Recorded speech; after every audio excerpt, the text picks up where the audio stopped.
Gizarte eraldaketa taldean pertsonek betetzen duten papera ezinbestekoa da. RPKko lankideak izan dira plan estrategikoan diseinatu dutena. Parte hartu dute eta beraiek erabaki dute zer egin behar genuela. Ekintza bakoitzean babesle bat dago, izan daiteke pertsona bat edo talde bat RPKan, eta ekintza horren enbasadorea dira. Azkenean daukagu proiektuak eta pertsonak RPK jarraipena emateko. Uste dugu horrela sortutako konexioa ezinbestekoa da laguntzarekin denboran jarraitzeko. Eta zein da gure ametsa, azkenean etorkizunean laguntza ekonomikoa izateaz gain, parte hartzea aktiboa ekintza desberdinetan. Nuestro objetivo como equipo de transformación social es generar un impacto positivo en la sociedad y tenemos que intentar que ese impacto sea sostenible en el tiempo.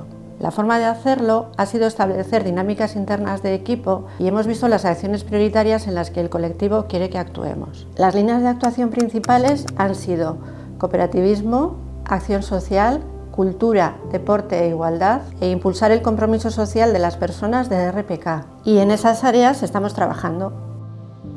Kooperatiban daukagun tresna honen bitartez, eraldaketa sozial batzordean zehaztu ditugu zeintzuk izango diren gure helburuak zentzu honetan. Hau da, gizartea aldatzearen nahia. Horretarako, gure ingurunean kalitatezko lan eskaintza eta parte hartzea sustatu nahi dugu, beti kooperatibismoaren eredua oinarri bezala hartuz.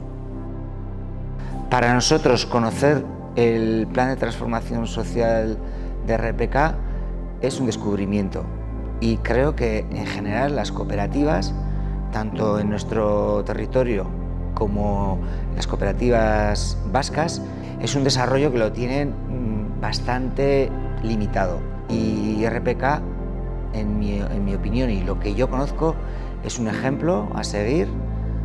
De verdad y sinceramente es para dar la enhorabuena el trabajo que se está haciendo y el impacto que esto genera a nivel social.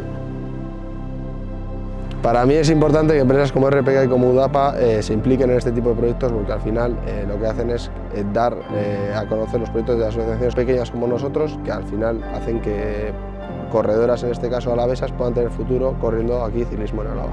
El grupo de transformación se ve dentro de 4 años como un pilar fundamental dentro de la organización, más allá de los proyectos económicos que pueda tener la cooperativa.